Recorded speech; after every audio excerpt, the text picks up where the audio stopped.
Hey everybody, this is Keith Johnson from Keith Johnson Custom Woodworking, and you're listening to the Builder Session Podcast. Eh?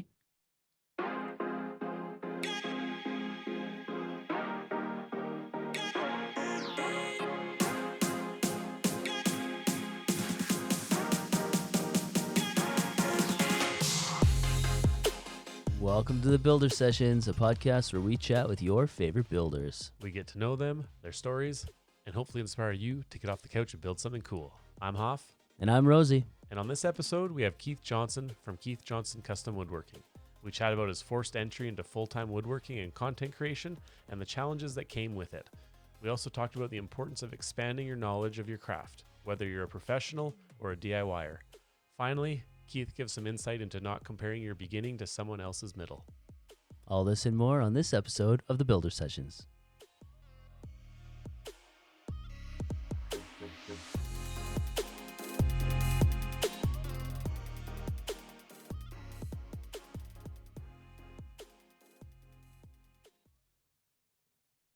Keith, welcome to the Builder Sessions. Thanks, fellas. Appreciate you having me on. Absolutely. We appreciate you taking time to come on the show. So for those of our listeners who aren't familiar with Keith Johnson or Keith Johnson Woodworking, tell us a little bit about yourself. I am a custom furniture maker and content creator in New Jersey. So I just kind of went full time with this whole thing about 3 years ago.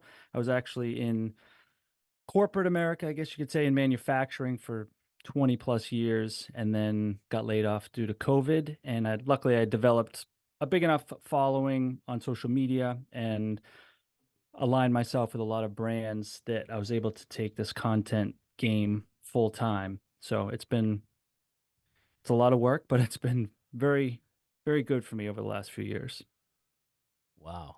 Do you like the hands-on aspect going from, the corporate side, which is probably has its own pros and cons, I guess the busyness, is there a different busy between what you used to do and what you do now? And can you explain maybe the benefits of the tactile working with your hands, every day? I was very fortunate in my day job working in, well, I mean, I say corporate America, but I was in a manufacturing plant in printing and packaging. So 50% of my time, maybe even more, was spent in the plant, whether I was doing press OKs or just following work through the plant, because we had for cosmetic packaging, you print everything, then you have to either foil stamp it, emboss it, die cut it, fold it, glue it, ship it. So there's all these things happening under one roof, and I have a selection of jobs that I am project managing through the whole process. So I spent a lot of time in the plant, a lot of time talking with the operators and people and coordinating schedules. So I wasn't just behind a desk all day. I was very fortunate in that. So I wasn't hands-on per se. Well, some days I was sorting through stuff and packing material. So there was a bit of that. So it did satisfy a lot of that kind of hands-on um, desire, kind of think that we all have. Like if I was just sitting at a desk writing up orders or entering things in a computer, that would have been very difficult for me. But while I was still doing that, every weekend was in the shop all day, Saturday and Sunday, building with my hands something, because that's all I could think about all week was getting in the Yeah. shop. Um, and that's just what I've always kind of done, worked with my hands for since I was a kid. So let's go back to that. Since you were a kid, Mhm. how did this all start? Like, where did you catch the It's bug? It's strange because I didn't grow up in a family that was in the trades, or and my father didn't. He was in the Navy. My grandfather was a union sheet metal worker, but he didn't like teach me how to work sheet metal. So how I got into woodworking is I don't know. I used to we lived on a 100-acre farm. We weren't farmers, but we were renting this big farmhouse. And in the back, there was a huge building full of wood that was just stacked up. And my friends and I used to borrow it out of there and build tree houses. And I just loved building things. And then finally in eighth grade, shop class became available, or industrial arts as they called it back then. And I fell in love with every part of the whole process. And I just continued that on through high school and started building stuff of my own. Started working for a contractor when I was 16, just doing like roofs and decks and window replacement, and started building a little furniture on the side. So that's where I really caught the bug. But I mean, all of that was pretty much I've been self-taught for the whole way here, books, magazines. Back then, there was no YouTube. I didn't have a mentor really. I mean, the contractor I worked for didn't really build furniture. And my uncle, whom I worked for later on as a finish carpenter, he wasn't a furniture builder. So all this stuff I kind of learned on my own, which goes to show that if you have a passion and you really want to do something, then you can self-direct yourself. If you have, if you got to have a little bit of resourcefulness, and like a lot of people say, I don't have the money for the tools or this. Well, we everybody usually finds a way to get things done. Now I'm fortunate now where I have a lot of different tools. I've been able to upgrade, but back then I didn't. I had a small Sears or Delta table saw, and a miter saw, and that was really it. So you can still do a lot with a minimal amount of tools. I'm very spoiled now, though, to say. I think that goes to show the being able to be creative with limited tools. I mean, we look at some of these awesome shops and facilities, whether it's on YouTube, Instagram, even your shop, for example. Hmm. And even the shops that are schools, we have a very vast quantity of really good tools and stuff that somebody might look at that and say, oh, wow, I can't start because I don't have, $30,000 to outfit my shop. But like you were saying, a little Craftsman table saw, chop saw, or my dad had a bunch of little tiny, a little cheap The chop old saw. Black and Deckers yeah, behind us there. like, Oh, look at that. you have to be creative. And I think that financial barrier, people need to look past that and start simple and learn the skill sets. And then, some people might go too in depth in spending, their livelihood on starting a thing on the side, where if you're doing it for income or your full-time gig, it might be a little bit easier to justify that. But I think it goes to show the creativity side and what you can do with limited tools, I think can really help develop your skill sets so that when you get them, you're not kind of in a rabbit hole of, I don't know how to use this stuff because I've only, can you talk a little bit about... Plus I'm in debt. Yeah, plus I'm in debt. Can you talk Yeah. about, like you said, that creative side and how starting small and simple might be in good interest for people who are wanting to get into this? Yeah, and it's very difficult nowadays with social media because that's all people see are these beautiful shops and tons of tools and like constant ads for these shiny new tools that you need, and everything's so expensive. So it's very, man, it's trying to keep up with the Joneses, and I feel bad for people starting out. And to quote my good friend Ann of all trades, like don't compare your beginning to someone else's middle. Like everyone, there's always beginners coming in, but if you're looking at everyone at where they are, never mind skill wise and tool wise, you'll just depress yourself and never want to get started. And so I always tell people like, oh, what tool should I buy first? Honestly, go take a class. Like first, safety, learn about these tools and see if you even like it. You may not even like working with your hands, and then you would have spent all this money on these tools that then you have to sell off. I think most people that I talk to start out like, oh, my wife wants this, but I can build that for cheaper. And they go buy like one of those kits at Home Depot that has the drill, the driver, the sander, and all this, and they build something, and that's where they get the bug. And so, I mean, that's a great lesson right there, that you can just start building things with minimal tools. But I think a big problem with that is people don't learn about wood movement, joinery, and all these very important things. I'm sure there's a ton of people that would look back at the first thing they built and like it's all completely wonky and the boards are cupped and the joinery's bad. It's learning the basics from the get-go. And now there's so many resources where you can actually do that, whether it's your local woodcraft. I'm not sure what you guys have there, local rockler or local schools. A lot of universities, technical schools have classes that you can take. Just anything to really learn about woodworking first before you just kind of jump in. And I I just wish I mean, luckily I had someone showing me things. They weren't really furniture based like I mentioned before, but at least knowing the basics on tools and it's such a valuable thing to start out with a little bit of instruction. Yeah.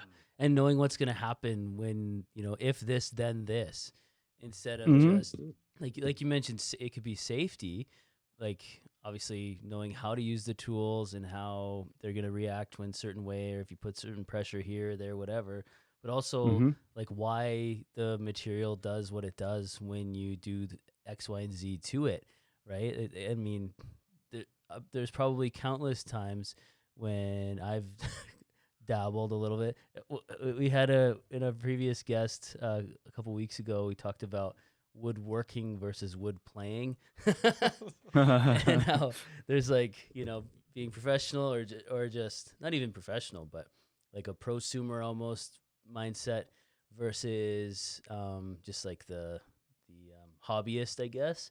But it's important for even like you said, the hobbyist to get learn about the materials that you're working with and what they do. And I just had a kid in my class. He had some couple 2x6s of mahogany. I think is mahogany, like a darker wood. I don't know. See, this is I'm a metal guy, and he did a bunch of like curve cuts, and we like bent it and made a shelf out of it. It actually looked really good, but we learned a ton about, okay, well, the grain of the wood's going this way and we're cutting across it, and then, oh, maybe that's why it cracked when we didn't soak Hmm. it in water enough, or those like characteristics. And I think that's really important because you could, well, not only get hurt but like wreck a project based on something that's, for the average guy like you two, that's a no-brainer. Yeah, I mean, even now, like before I start like a complicated project, I'll do a prototype with plywood or something, just because you can draw things out in SketchUp or whatever design program you use, and it looks great on screen. And then you start building it, and you're like, whoa, the proportions here are way off. This does not look right at all. And meanwhile, you just wasted a bunch of material, and now you have to go get more. You have to redesign. So I am all about prototyping. Yes, it takes longer. But when I'm dealing with commissions and there's a lot of money at stake here, I don't want to. I mean, I'm going to make mistakes along the way anyway, but I don't want to Mhm. start off with a design mistake that I have to start all over from. That could have been prevented from spending a little bit of time with prototyping, and if you're using a different material or substrate, getting to know that material, right? It's kind of like something, I don't know. I feel like when you're in the, like for woodworking, for example, I don't really bat an eye at stuff. That's kind of what I know, and I go Hmm. with it. But I guess an example, say, doing brakes on a vehicle. Mm-hmm. You're not just going to go in and, I mean, you can watch a video. Okay, you take the pads out, put new rotors on. You need some theory on there. You probably need to understand, what do I need to grease? What are the pinch points? I think having a Hmm. baseline of, this is where you're kind of needing to apply some theory, which is very important. I think woodworking is one of those trades or hobbies for some people that you can just jump in and start building and making, and you don't need a lot of theory on stuff until you start getting into, if you build a table with breadboard ends and you don't leave Mm. enough room for swelling or whatnot, right? And now all of a sudden the tables Hmm. are cracking. So I don't know where that fine line of, as a hobbyist, if you're not in that mindset of, okay, I want to grow my skill sets of reading, like those resources, like you were saying. How do you figure out when is a good time to read that material, and when is a good time to just play around? Like, is it going to be for fun? I guess there's a lot of different options on the board, right? Yeah, because a lot of people have very limited time. So if you're a family man, you have children, wife, you maybe only have an hour or two to get in the shop on a Saturday or Sunday. And so every time you go work on a project, like, what was I doing? Like, you don't remember, and it's hard to like keep that momentum going. So a lot of times, or they just want to build something. I just want to build this and get it done. I don't care about learning to get better. I don't care about learning more complex joinery. I just want to build this little table, put it in the house because it's utilitarian, and I want it to look somewhat decent. And that's great. I love that people just want to build something with their hands and make it and not buy it.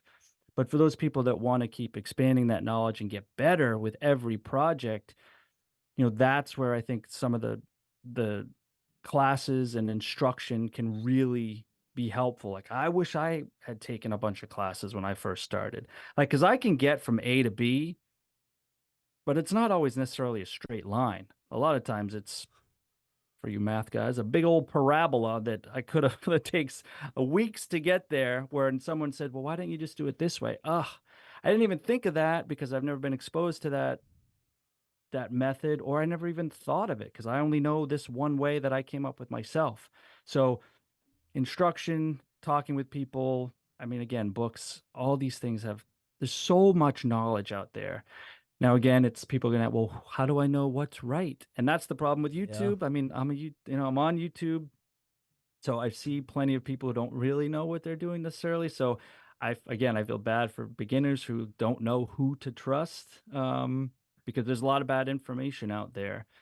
And even for myself, people see me like, I don't use a push stick on the table saw unless I'm really close to the blade because there's so much going on that you can't see there. You can't apply, it's very difficult with a push stick to apply 3 points of pressure down, sideways, and forward. I can do that with my thumb and forefinger because I've been doing it for 30 years. But I can see why people complain about it and use a push stick.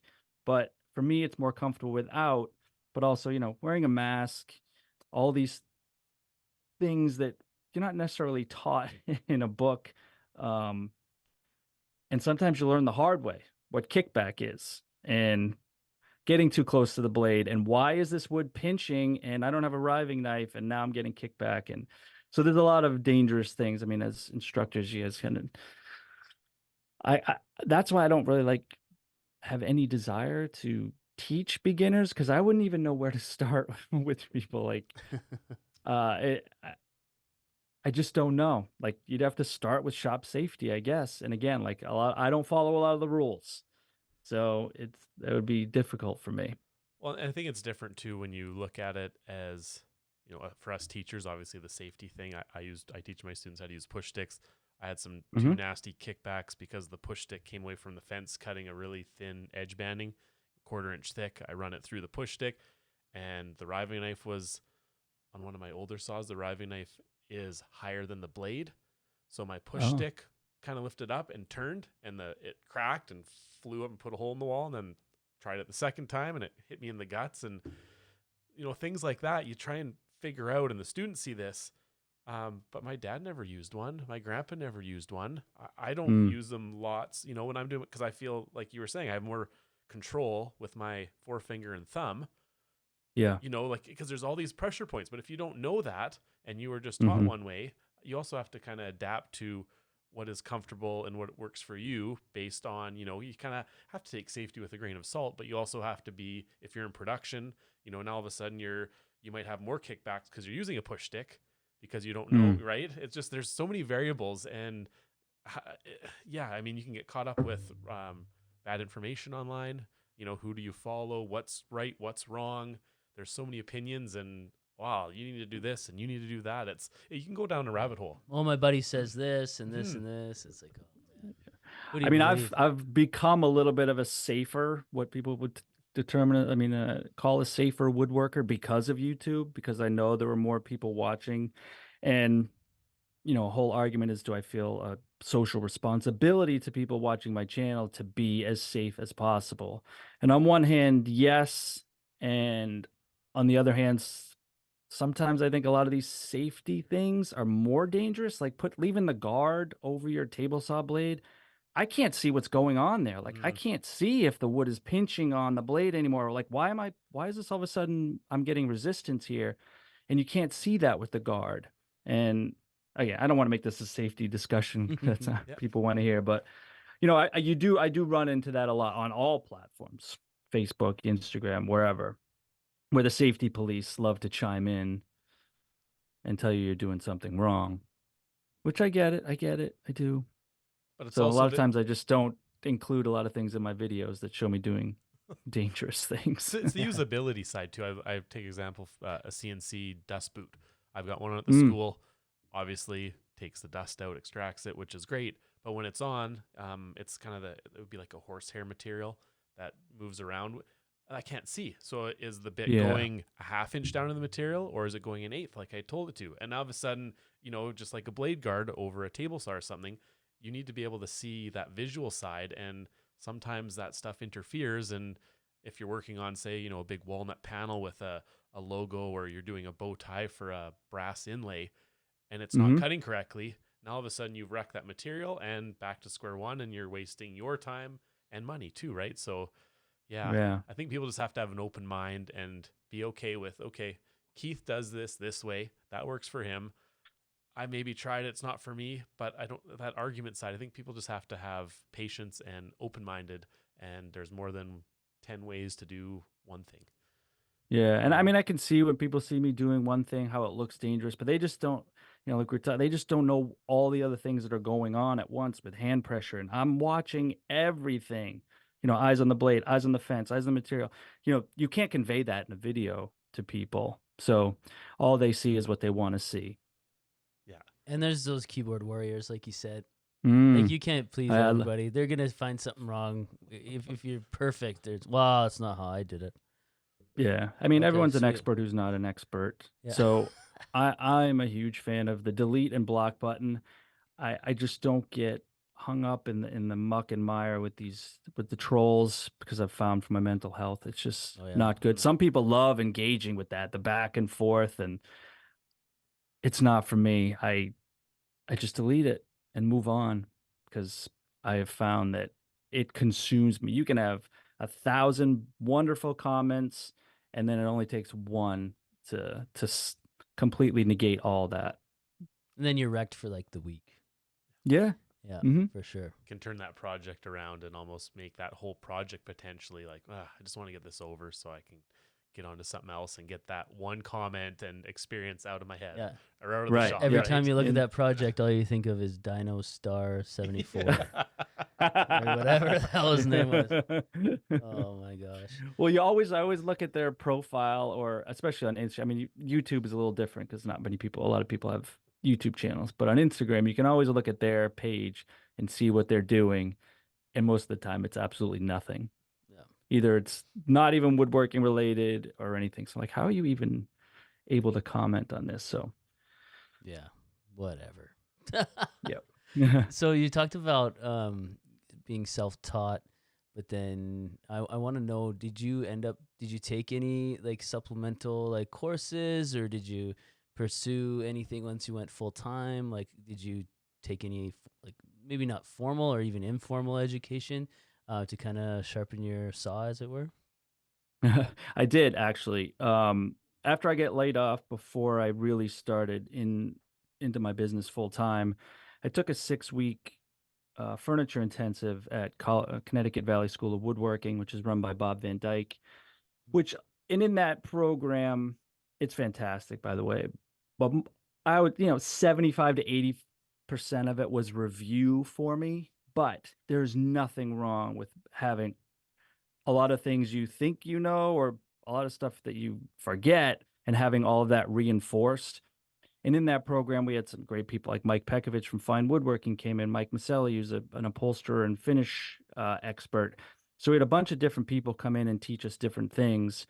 And I've taken a couple subsequent classes. And then this fall, I'm registered at the Center for Furniture Craftsmanship in Maine. I'm taking a 2-week course on bending wood with Yuri Kobayashi, Cool. who's like a world renowned for her ability or bent wood furniture. So I'm always trying to find classes that can benefit me, and that then I can incorporate into my videos to show other people different skills. So definitely always trying to learn. That lifelong, we talk about lifelong learning lots in schools and stuff, but even in as a person, if you get stale and you don't want to learn anymore, that's when you start to kind of just go maybe status quo. But to have that mindset of, I want to continue bettering myself and gaining either its skill sets or knowledge, whether it's in the same industry or a different one, I think there's a lot of validity to that, to keep you on your toes. And, as every trade has, there's so many different branches off, the bent wood laminations. I mean, that's a whole new game changer. We touched on that in, I think, third year when I was in my apprenticeship. Just a very small amount, but there's calculations because the wood deflects a little bit after it comes out of the Sure. mold. And Are you steaming it? Are you vacuum pressing? Like there's so many things that to me it's awesome because you can, but then do you get to a point where you get too much information and try Yeah, and yeah. to maintain it? But it sounds like you're doing it obviously because you enjoy it and to be able to grow your skill sets to offer clients or do different projects with unique characteristics in the builds. Right. And one of the problems with constantly expanding your skill set and finding new ways to do things is on every project, I hit that point where like, well, I could do it this way, or I could do it that way, or I could do it this way. And it slows me down. Whereas if you only know one way, sometimes like, all right, I can just bang this thing out, 1, 2, 3, and I'll sit there and like, well, I could use the Panto router on this one, or I could use a domino, or I could do it this way on the router table. I have so many And skills. well, just trying to keep it fresh Yeah, for of the course. audience. As That's someone on awesome. YouTube showing people video, if you just show them the same thing all the time, there's really no value in That's a that. good point too. Yeah. And I want to keep it fresh for myself and exciting for myself. I mean, this is a job, but I also want to, it has to be fun too. Yeah. So that's why on every project I try to do something different, whether it's a new joint or a new technique or something I've never tried before, just to keep things fresh for me. Or be like DeResta, and what did he do? He used a table saw as a lathe or something. What did he do? Or Something crazy. yeah, he had What like hasn't he done? yeah. Don't talk safety. No, Yeah. I'm just kidding. Yeah, no, yeah. No, that is cool because he's exploring different ways of using different tools for different purposes that are outside the Mhm. box. It's that's really interesting stuff. Yeah, I mean that's called being resourceful, creative, all of that. That's why I see some of these things. I'm like, how did Yeah. people even come up with these ideas? Like it's so cool. Like, yeah, if you don't have a lathe, but you have a table saw, no problem. You can do pretty much whatever. It's crazy. It's gonna turn It's a nuts. dowel. Just make a jig and throw it on the drill and right. It's pretty Yeah, cool make a to see. tapered table leg Mhm. on the table saw.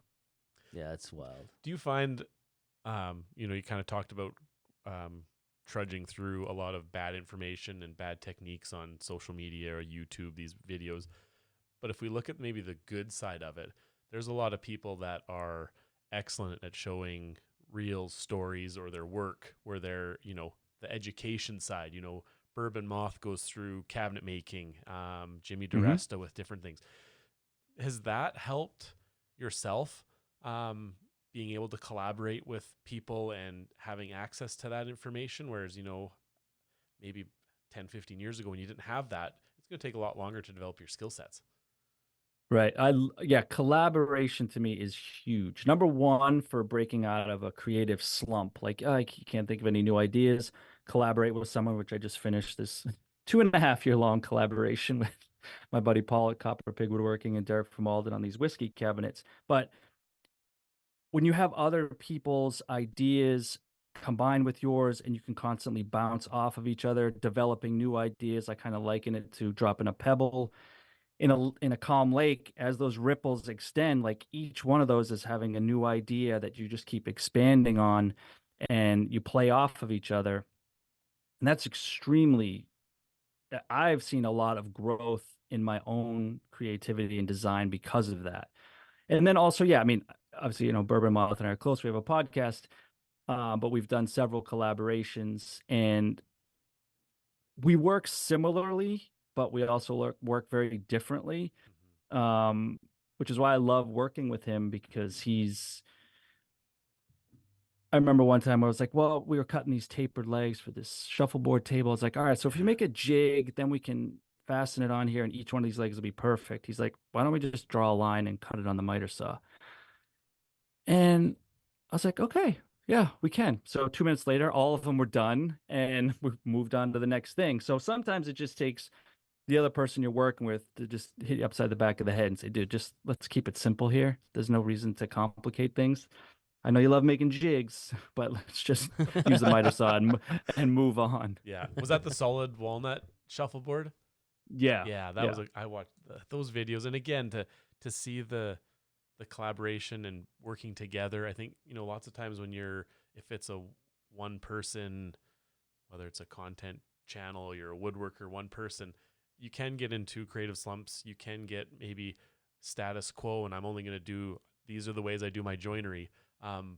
But I almost relate it to, even as being a woodshop teacher, when I go to see other wood shops, even just a piece of organization, like this is how I display my routers, or the just the little tips and tricks that you see. Mhm. And next thing you know, I'm down another rabbit hole of, okay, I got Oh, to redo my whole you drill should wall. see his shop. Like it's really cool That's to pick awesome. those, I those wish. intricacies and be able to adapt some stuff. That's just visually, but then when you get actually work and see how somebody builds something, that's really cool to be able to build off each other and gain more skill sets and a friendship too.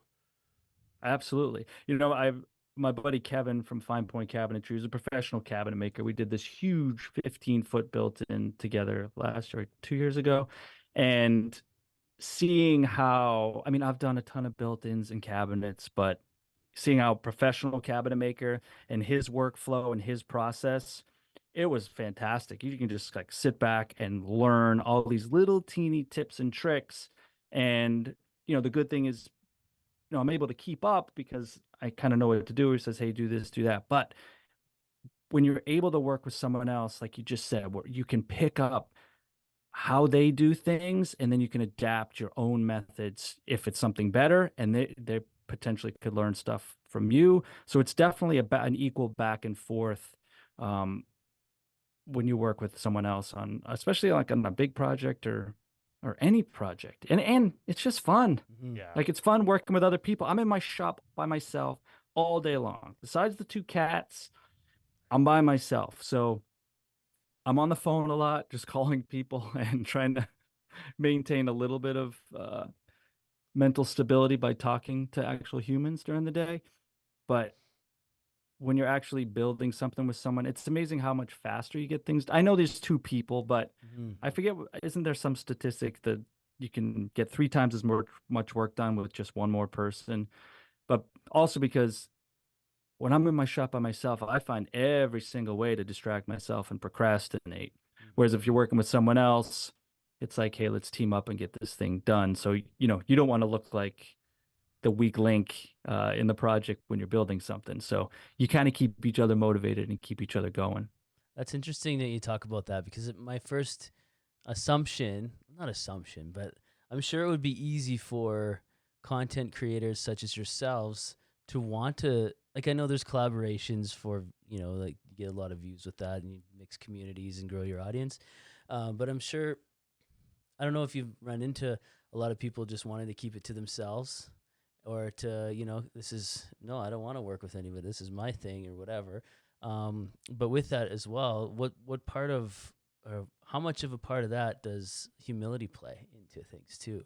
Like working with someone, and when you guys are working on that project and he suggested that technique, like you could have Hmm. been butthurt and, got your back up, got defensive, whatever. But you're like, actually, no, that's a good idea, you know? I think when you're good friends, um, there's really no hurt feelings in any of this. Um, like if some random person was like, "Hey, let's build something," we build something. That's where things get, I think, a little dicey and a little murky. But when you're working with a close friend that you trust and their skill set, it's much easier to just be like, "Yeah, that sounds like a good way," and you just kind of go with what they're suggesting, and then on the next thing, he's going to kind of go with what you suggest. So it's a give and take. You play off each other, and in the end, you may say, "Oh, you know what? We should have done it the other way," but it's all part of the game. It's all part of the journey. Yes, not the destination, the Right. journey. I think Yeah. that's a nice thing with woodworking and anything like working with your hands, is that you're able to, and maybe this is also a thing that might be frustrating, is once you're finished a project, you can look back and obviously you always fine pick stuff, but I could have Hmm. done it this way, or you chose to this way, and then maybe at the end of it, whether you're installing a big cabinet on the wall or whatever, it's nice to go from design all the way through, because you might pick up little intricacies to be able to, I think next time I'm going to build it this way so it makes install easier, or finishing or something like that. There's so many Hmm. little things that when you reflect back on a project, that you can hopefully gain a little bit insight to maybe make the next project, or a little bit easier. Yeah, the key to that is remembering it. though, because I on every project I'm like, oh, I got to remember that for next time, and then I'll make the same mistake again. So if there's a long span in between projects where I needed to remember something that I learned, hopefully I remember, but inevitably it still happens that I do forget. And I've gone back and watched my own videos because I'm like, I don't even remember how I did this. Like there must have been some way, and so you just forget. There's so much going on and so many things to remember. And when you're trying so many different things, it's really hard to keep it all straight. And as you get older like me, your memory isn't as what it used to be. So what was it like making that leap to full time? Can you Mm. talk about that a little bit? Was there any? We have our show is supported by Grind Coffee Co. And one of the questions we like to talk about with a guest is like this. Talk to us about like a grind time, like time somewhere you had to like grind it out, and like a struggle that you had, which I'm assuming that's what this was, like making every Mhm. single artist or artisan or someone who wants to go full time into their passion. That can't be easy. So can you talk about that whole process and what it was like for you? Sure. I mean, I never would have gone into this full time unless I was kind of forced to. Meaning, I never would have left my job with that company I was with. I mean, I had a 401k, I had benefits, um, not really job security. You never really have that. Um, and I'm not very good at risk taking. I don't really like change. So for me to have left that day job to take woodworking and content full time, I never would have done it because I didn't know if I could survive or make a living at it full time. I mean, my content was doing well here and there. Had some sponsor spots. I was getting a little extra money here and there, few commissions here and there, but I knew that I would never be able to survive as a furniture maker alone, meaning without content. Content is my bread and butter, whether it's YouTube or Facebook, Instagram, sponsors. I mean, I have other streams of income, but so the real struggle for me has been commission work. People are like, well, why do you even take commission work? Just build what you want to build because you're making videos anyway. And for me, commission work drives my content, but it also drives me and in turn, it makes me a better woodworker. Meaning with that stress and pressure and client demands, it forces me to keep upping my game. If I was just going to build whatever I want, first of all, I don't even, there's only so many things you can build for your own house. Like I had a piece of furniture laying around that I built for video that just sit there. Like it wasn't for any purpose except for I wanted to try something and that's the video. Like I don't want a room full of furniture that was just built to make a video. So, but that's the grind for client work is constantly living up to their expectations, to their timelines, making mistakes. Number one, if you hopefully you can fix it, but if you can't, then you got to buy more material and it's costing more money. So, a lot of people see, oh, you make furniture for a living and you make videos. That looks so fun. But they don't see all the behind the scenes with, estimates and quoting. And by the way, you're running your own business. Nobody teaches you how to run your own woodworking business. So, like how to manage all your costs and your expenses. And that's really the difficult part for me because I never had money growing up. I got a little pocket money now, and I'm a kid in a candy store. I see all these new things, these shiny things. I want to spend money because I never could as a kid, and it's dangerous. Um, so I've never really had to. I know a lot of guys, a lot of my friends, like they had their backs up against the wall. Like, I got to keep working where I got to take any job that I can get to keep food on the table and a roof over head. I'm very fortunate. And that is not lost on me that I did not have to worry about that. I was able to hit the ground running with content and commit. Like, I don't have like a 2 year long backlog of commissions. I'm pretty much booked through the year, but there's only like 4 or 5 of them. I just kind of they take as long as they take because I have other And that's the thing as a content creator, you have to have multiple streams of income in case one drops out, because inevitably they do. Mm. So that's the real grind, to be honest, is, my old boss used to say, it was the sales manager, January 1st, I don't care what you did last year, it's meaningless. The new year starts right now. The ticker starts over. Your odometer is back to zero.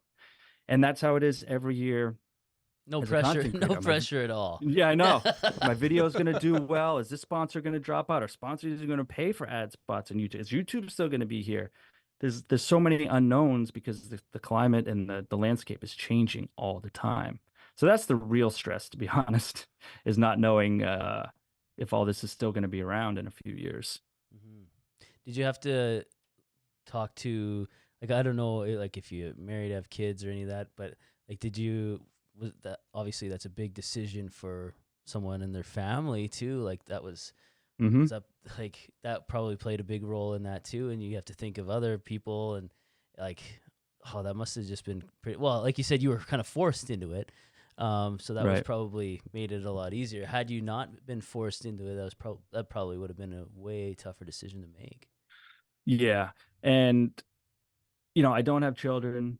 So that's definitely easier for me. So I mean, but part of the problem is, woodworking is my hobby, but it's also my profession. So I'm in the shop 7 days a week, and if I'm not in the shop, I'm in this office that I'm in right now Mhm. editing. So it's a constant. There's always something that needs to be done. It's rare that I'll just take a day off. Now I may take it very easy one day, just be out in the shop goofing around, or you know being on the phone or on social media, which, is my job, answering comments and things. But so, like my uncle used to say, some days we work hard and some days we don't. And that's when you own your own business, you kind of know what you need to get done and when it needs to be done. So, but you have to be very disciplined, which I'm not. So I'm constantly working on that, kind of forcing myself to come up with a list every day. All right, you got to get this done in this project, and tomorrow this, so you can kind of stay on task, because I am easily distracted and squirrel, and I'm like Mhm. going in the other direction. So that's my biggest kind of flaw right now, as in what I do, is staying focused and being disciplined in the work. And I think when you're, I can't speak like I've ran my own company. I've done a little bit of contracting, but when you are the person in charge of building these projects, estimating, Hmm. collaborating, all this stuff, you don't have somebody to say, "Hey, could you send out these 4 quotes and can you go? You need to go pick up lumber." You're part of everything. So Right. you know, some people who don't understand that could minimize that and say, "Oh, it can't be. He's having a blast. This must be an easy gig." But that's behind the scenes where you're grinding out, like you said, 7 days a week, putting all that Hmm. time in, away from your filming and building, which is probably a good percentage of your time. But there's also a good chunk of it that's spent doing admin stuff. You talk about your overhead costs and making sure you have your glues and your epoxies and all your materials. Like there's so Hmm. much to keep in line and you talked about when you're under stress or pressure, you kind of perform a bit better. How do you manage if you're under pressure all the time? Is there ways that you can work to bring that down? Are you kind of okay with that if it gets to be too much? How do you deal with that? If it's To be honest, I'm very fortunate. I have a good network of friends around where I am. Like, for example, today, this next project I'm doing is a walnut floating desk with bookcases all over. It's big. Like, the desk is 32 inches deep by 102 inches long, and it L's, and the bookcase. It's very big and heavy, and my shop is small. I'm just in a small two-car garage. So my buddy Tim down at True Trade Carpentry. I was down there this morning on his 16-inch joiner, trying to get these 11-foot boards flattened and planed. Then I went over to my buddy Kevin's shop I mentioned earlier at Fine Point Cabinetry, where he had ordered the plywood for me, and I was cutting down plywood there. Now, if I had to manage all that in my shop, I would be freaking out. There'd be stuff everywhere, and like I just can't move that stuff around. So having a network around you of resources that you can rely on to help you, that brings the stress level down. Also, like talking to other people who are in your same situation, friends, so you can, basically complain, vent, whatever you have to do, and then they do the same to you. You listen and you talk through things. Like I can't even tell you how many times my friends have talked me off the ledge at 11 o'clock at night when I screw something up and my I'm so stressed out and so frazzled that my brain won't work to come up with a solution on how to fix it. So when you have someone else's input who's calm and can just kind of step back and help you assess the situation, that is huge for me. That honestly, that is my biggest stress relief is my friends network. It sounds, just by how you're talking about, you've mentioned your mental health a few times. Hmm. How is that important to you? And because I know within the trades, mental health is not a big deal right now, and it should be. And Hmm. so, can you talk a little bit about that? How important that is to you? It's extremely important. And what is a big driving force is sleep. Like, I mean, I can stay up late, but I need to get the requisite amount of sleep because if I wake up and I'm super tired, right there, my mental capacity is low. I'm irritable. There's all these. Then this combination of gremlins is inside of me before I even step in the shop that day. So when I wake up and like I have, I bought this Fitbit thing just to monitor my sleep. It checks your deep sleep, REM sleep, and all that. And now I've worn this for so long, I can wake up in the morning and know if I had enough deep sleep and REM sleep. I can tell by how I feel. Mm. And I mean, that is also the beauty of working at home and being self-employed. I take naps a lot. Like at 12 o'clock, if I'm tired and I'm just not feeling it, I go take a half-hour nap and then I get back in the shop and keep going. And I understand a lot of people who work in offices can't do that unless they go out and sleep in their car at lunch. So I've just found though that sleep is a huge thing for me. I used to be really into meditation and it helped a lot, but now it's one of those things where I just can't get back into it, even though I know it helps me. Yeah, I know what that's like. Yeah. Exercise definitely helps, and getting back to sleep. When you're tired, your willpower goes down, which means you eat more junk food and you eat things that you shouldn't be eating, which makes you feel worse. So all these things compound into this ball of horribleness that you could possibly become. So, really putting a priority, I think, on sleep, trying to eat as well as you can, exercise, all those variables on them by themselves may not be a big factor, but when you put them all together, it's amazing the change that it will make in your life. I think that's the first time somebody's mentioned sleep Yeah. with Mhm. when referring to mental health and the importance of it. And I mean, we've all had those nights. Even last night, my son was up from 1:30 till 4, rolling around and couldn't sleep. And today, I woke up and I felt like crap. There's one thing of being Mm, tired, but then as you work through the day, your mental clarity, irritable. right. You might not have the patience that you do. And now you Sure. take that. If you're going to grind it out to 2 a.m. on a build and wake up at 8 because you just got to get that piece done, and you do that over a week. How long Hmm. does it take to come down from that and get caught up on sleep, right? I mean, it's one of those things that some people take for granted. Some people say, "Oh, I only need 4 hours. I'm good." I don't know. Really? Some Yeah. people, it's true. Some people, I used to work with this guy and the shipping manager. He would go out drinking all night, get in at 3 in the morning, get up at 6 and be at work all day, fresh as a daisy. Was it would just annoy the heck out of me. It's like, How? how the Yeah. heck are you doing this? But, some people, whether that catches up to him eventually, I don't know. But myself, like a good solid 7. But you know what? That's the other thing with this app. Like sometimes with the Fitbit app, I can only get 6 hours of sleep, but I can feel great. And it's because I got a lot of deep sleep and REM sleep, and I really, my body was in major rest mode. Mm. Whereas sometimes I can get 9 hours of sleep and feel like crap. Like, because there's Yeah. just crappy sleep. I woke up a lot or, it all, man, it's tough. sleep for me can be very elusive.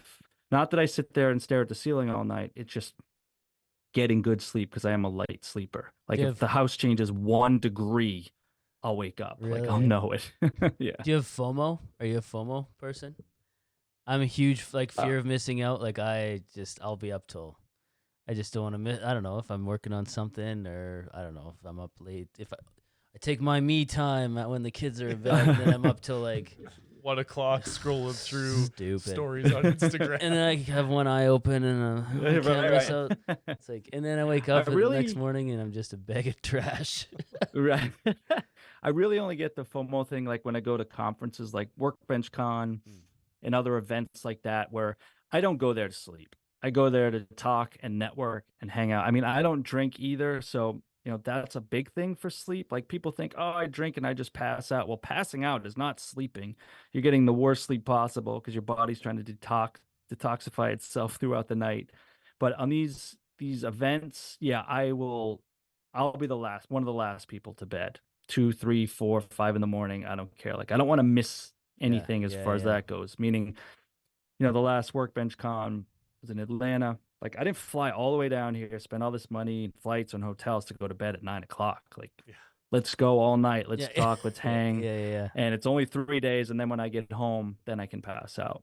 That That's where sounds like my coffee is your dream. friend. So, are you an extrovert?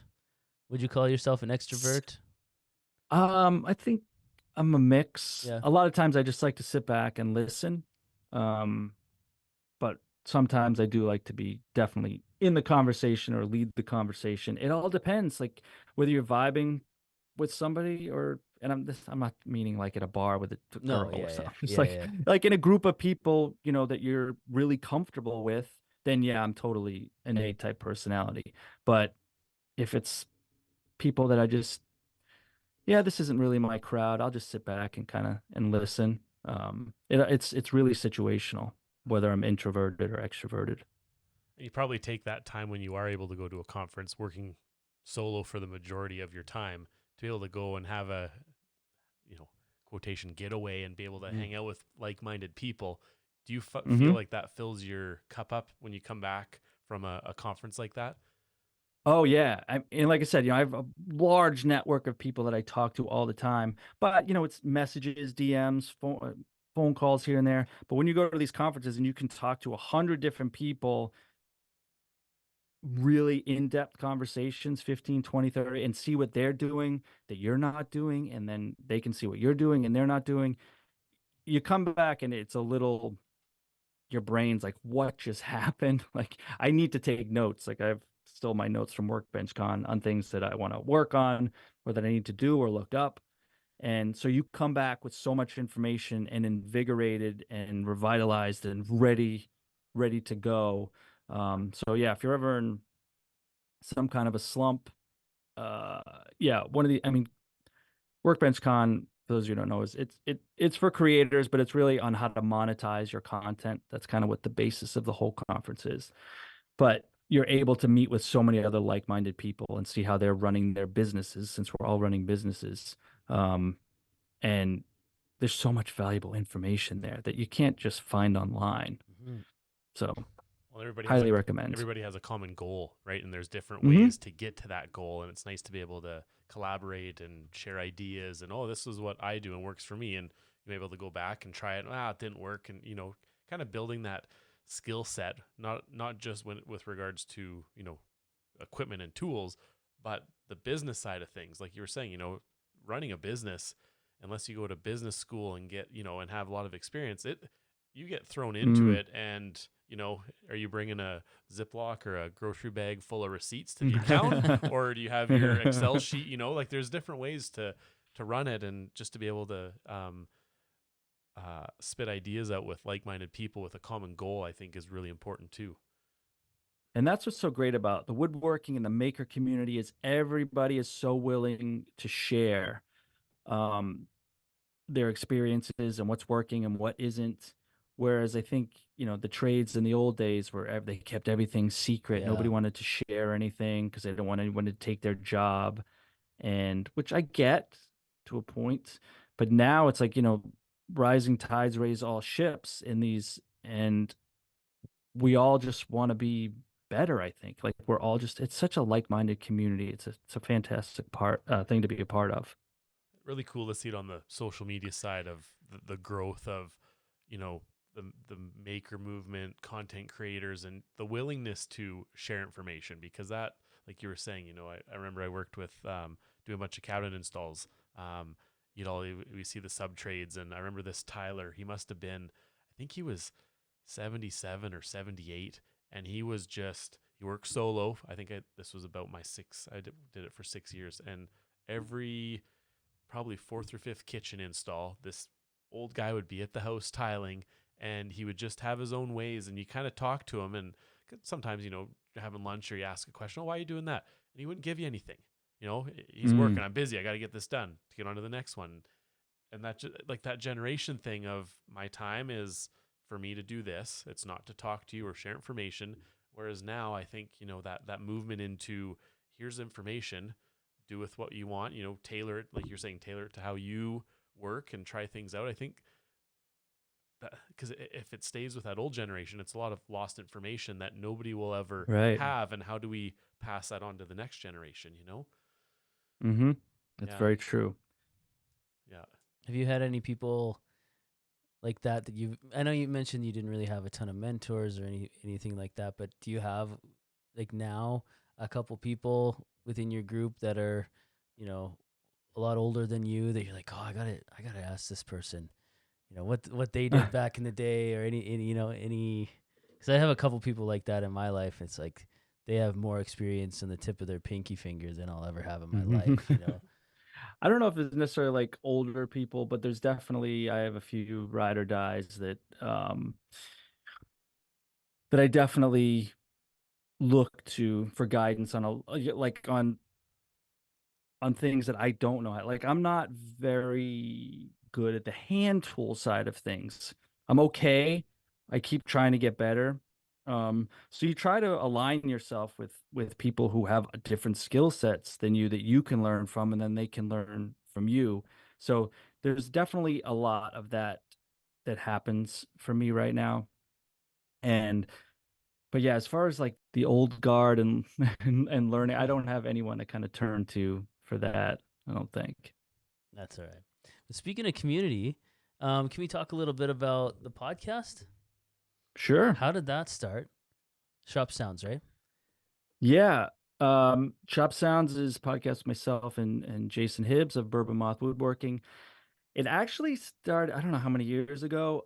Blake Weber of Weber's Wood Shop reached out to me and said, "Hey, do you want to do a podcast um, with myself?" And I don't know if it was Jason at the time or Nick Key. And at the time when he'd asked me, I was like, "Man, I'm just not in a good place right now. I don't want to start a podcast." And so Blake, Nikki, and Jason started one. And I don't know how that was called The Craft Will Never Die. And then it was probably less than a year. The craft died and Blake left.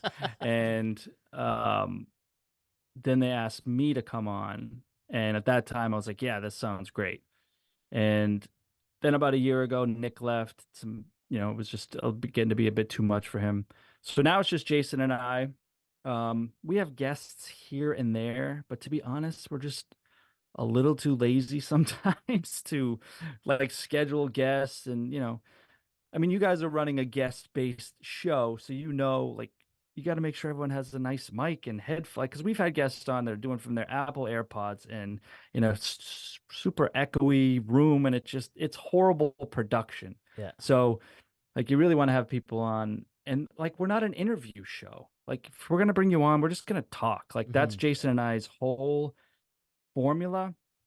We don't have like uh kind of segments really. We just get up and talk about what's going on in our shop and what we're doing, or we go down different tangents and rabbit holes on stuff. It's a totally random conversation. There's no planned topic ahead of time, none of that. We literally flip on the mics and just start talking. And that's has been our original goal because no one else is really doing that. This podcast in the woodworking world popping up it seems like every month. So that's kind of our identity.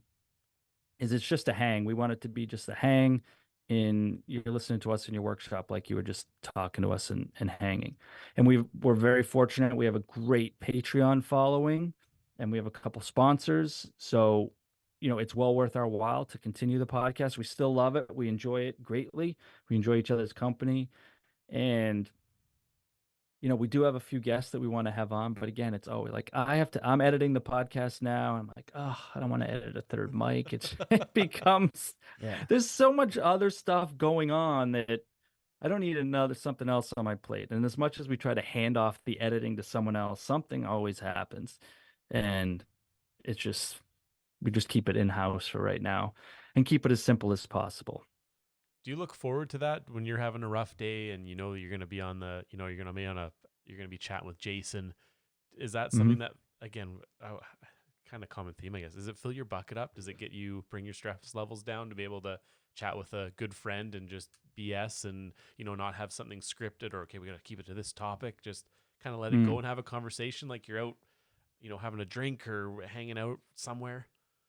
That's exactly it. I'm very thankful for people like Jason and a couple other people in my life that always seem to have this innate ability to be a very calming presence to me.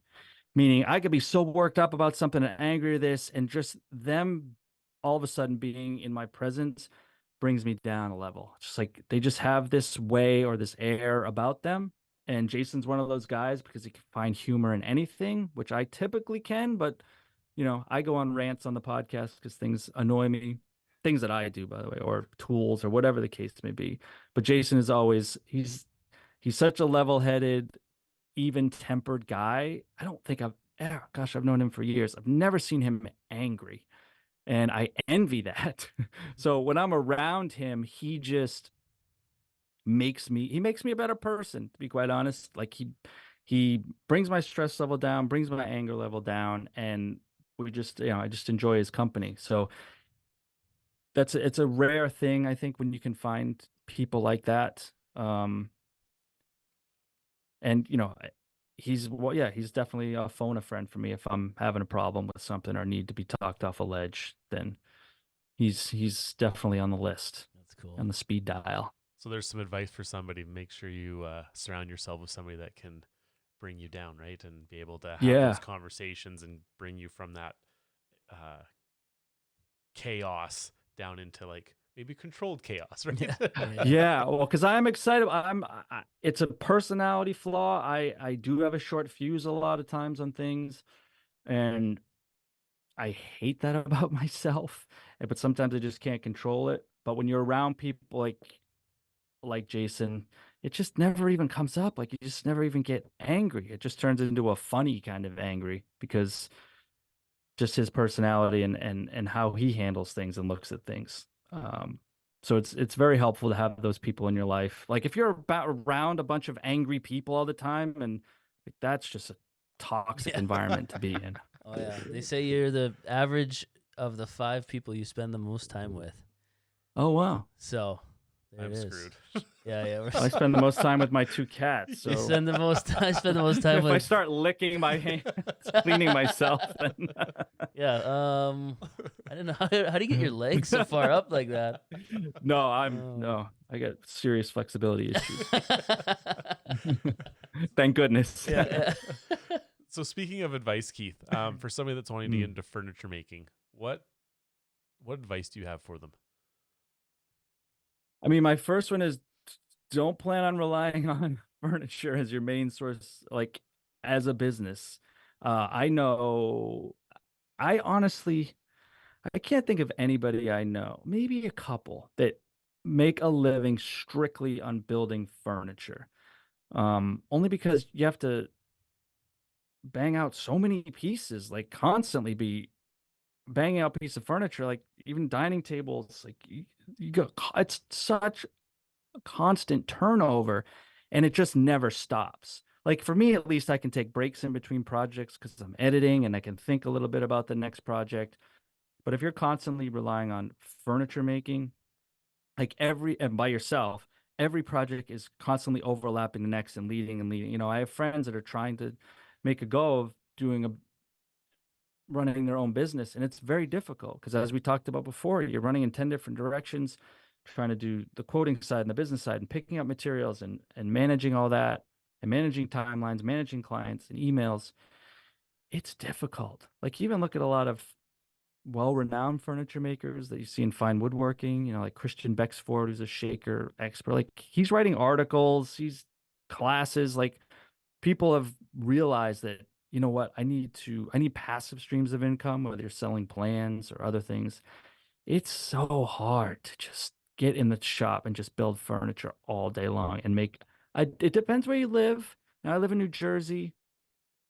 It's very expensive here. Like, if you're not making six digits, like, it's tough. Mhm. It's tough to leave at least a somewhat comfortable lifestyle.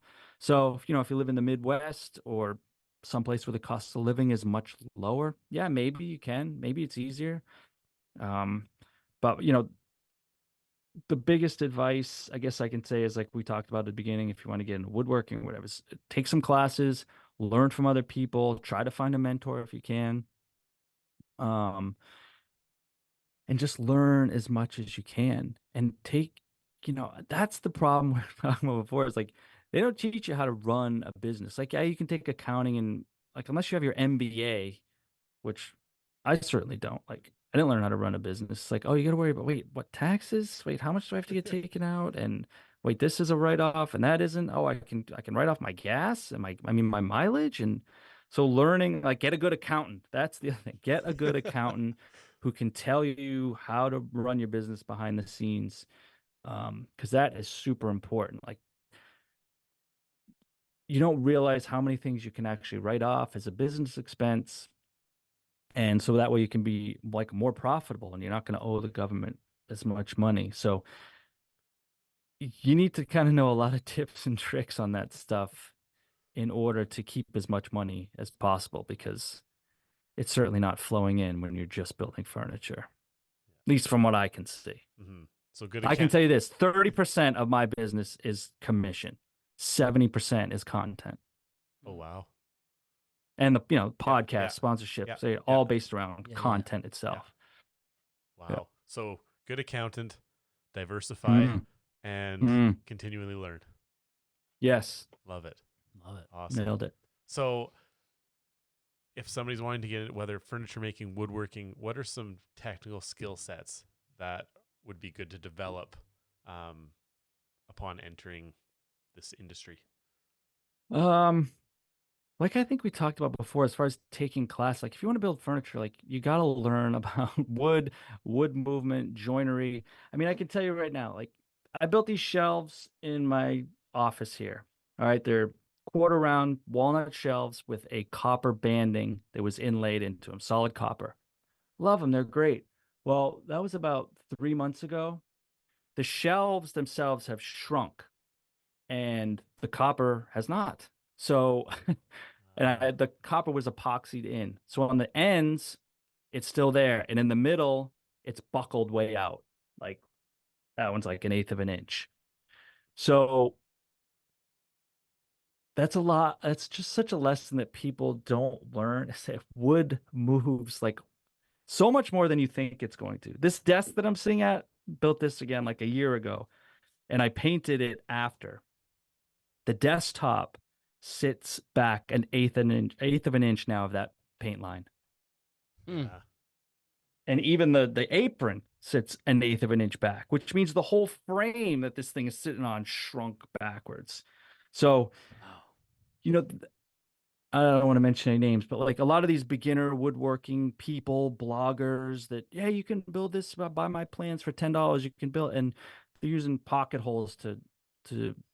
assemble boards for a dining room table, and pocket holes listen, I don't have an issue with pocket holes. I do use them, but there's specific applications for them. And when people rely on them and don't really know about wood movement, it's a dangerous thing. So even now, I built this walnut console table, solid walnut, a case with two drawers, and it's sitting in the room outside my office. And I was walking by the other side. It's like, why are those drawers out a little bit? They're on solid wood runners. and I go to push them in and they won't push in any further. It's because the case shrunk and the drawers didn't. So the drawers sit a little Oh. proud of the case now. And so then I started thinking, well, how can I prevent that from happening in the future?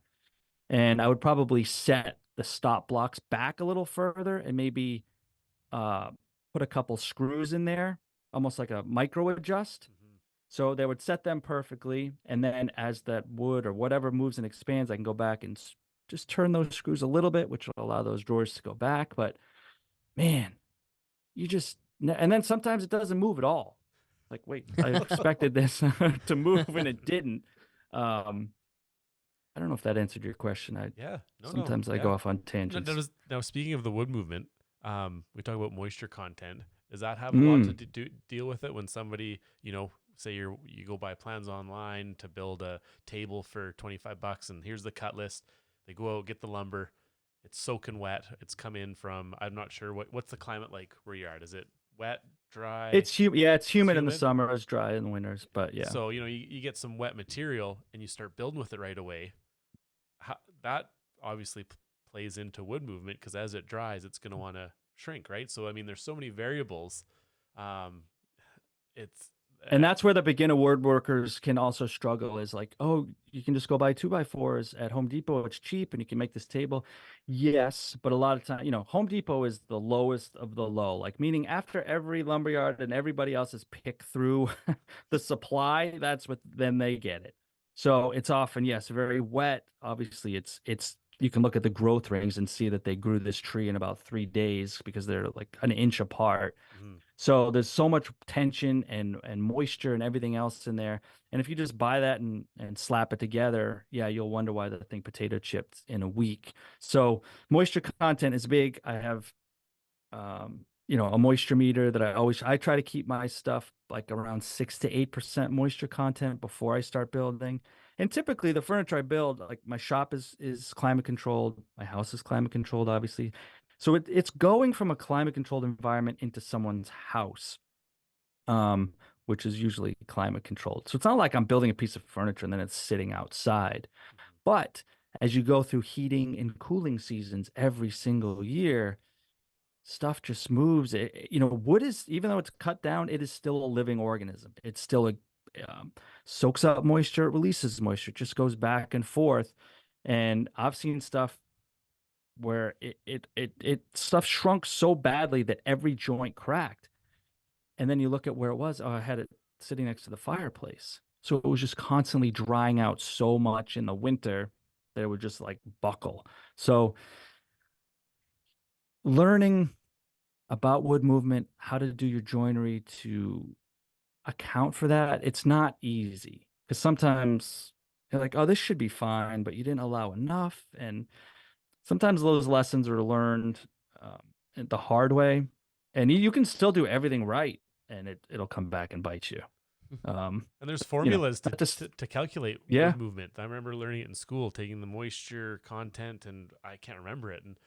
But again, I remember my instructor saying, "Oh, well, this is a generalized formula to calculate wood movement, but it may or may not work, right? It could bounce back. It might not even move at all." And I kind of almost yeah, go to when I built the fence, we landscaped our house that we bought, and I wanted to put, like maybe a nail gap in between the pickets, the fence yep. boards, and one of, I guess, my mentors who I was working with at the time, he said, "Nope, put them together." I said, "Well, it's too tight." Well, now there's a 1/4 inch right now, right? It was some wetter cedar. It has shrunk. Mm. I wouldn't want any more gap than it is. And had I, made some more space in there, I would be having an inch and a half gaps in between the Right. beds, That's right? awesome. So that's just, Wow. I guess that'd be more carpentry kind of rough stuff, but, and decking too, right? You do decks. Oh You yeah. put a screw in between, make it look all good, and then they shrink. And next thing you know, you're getting your toe stuck and you're breaking your big toe when you're on your deck. So it's one of those frustrating parts. And again, I think you have to, like you mentioned too, you have to learn the hard way sometimes and really look at how you designed or created this and what forms of joinery, what did you account for, and try and get better. And lots of times you have to do before you can get better, right? Yeah, and like you said, even sometimes you can do everything right, and it still bites you, unfortunately. So wrapping up here, last question. Um, Okay. for someone who's getting into like woodworking or furniture making, what are the top 3 starting out tools that you'd tell someone who wants to get into this that they absolutely need to have? Table saw, some kind of a sander, and a router. I think you can do so many things with which, this is all based on experience. Mm. That's what I started out with. I remember buying, we talked about the table saw earlier, the small contractor saw. I bought a $30 Ryobi router back when it was orange and blue and not green at Home Depot. And I used to have a cheap DeWalt sander. And, it could pretty much do everything with that, except, cross-cutting long pieces, but get a handsaw, I guess. And then you can, I'm, but I think with those 3 tools, or, if you can't fit a table saw, track saw. You can do a lot with a track saw. And although, it also depends what kind of furniture you want. If you want to do cabinetry, those things, I think the tools will change based on what you want to do. But if it's furniture, yeah, those are the 3. Mm-hmm. And then evolve from there once you start building and wanting to change your joinery methods and stuff, Yeah. right? That's the nice thing, is that you start with something, and then as you get projects and as the money comes in, you can slowly build up your tools, which will help enhance your skill sets to offer more unique items too, right? Right. I'm the perfect example. Like I started with those minimal tools, and now 30 years later of constantly selling, reinvesting, buying, making money on the side, and then ending up with, yes, I have way more tools that I could ever need, yet I still keep buying them because I'm a tool nut. Like I love shiny new tools to try out. Like, oh, is this going to be better? And I'm fortunate I do get a lot of free stuff as well. And typically my karma is with that. If I get a new tool from somebody, I will give one away to I have my own personal Patreon. I'll give something away to them so that they can enjoy a tool that I had, that they may not be able to afford. So, and that, we talked about this earlier. That's the problem with social media is they see all these, it looks like you're in a tool store with everything behind you on the walls and hanging and looking. But I didn't go on Amazon and click add all to cart yesterday. Like Yeah. this has been a long journey. Um, and I don't just get free tools because I have a nice face. Like it's been so many countless hours of creating content, at night and on the weekends to create content and earn a following from people. And then companies start to notice you and say, hey, we'd love you to try this product. And it's not like it just shows up at your door for being for being who you are. There's a lot of work that has to happen. Um, you know, Companies are more likely to give free tools to people than to pay them for anything. On Instagram years ago, nobody really got paid for anything because we were all so glad to just get anything for free. And I just know all of these companies were sitting around the water cooler laughing their asses off. Like, all we got to do is give this guy a free $30 square and he's going to tell all his friends about it. And this guy's going to tell all his friends and he's going to tell all his friends. And all we did was shipped out of, 50 squares. We got these people wrapped around our finger. And then when people started saying, oh, no, I want money, they're like, oh, yeah, we're not paying you. And then they stopped giving out everything. So they had it really good for a while. And now they got to pay up. Um, because for me to endorse something or share it with my audience, I have a reputation. I have, people need to believe in you, because I sell some of my own stuff as well. So I'm not just gonna mention listen, YouTube, yeah, I've done some sellouts before, not tools, but ads for companies that I regret, like video games and things. But um, sometimes, you know, you take the money and run as a Yeah. one-time thing. Nobody got hurt doing an ad You for gotta a eat, fishing right? video game. Guys got to eat. Yeah. I mean, yeah, it's embarrassing, but it's okay. Growth, right? yeah. Girl. Yeah. It's all part of the journey, just like you said earlier. Yeah.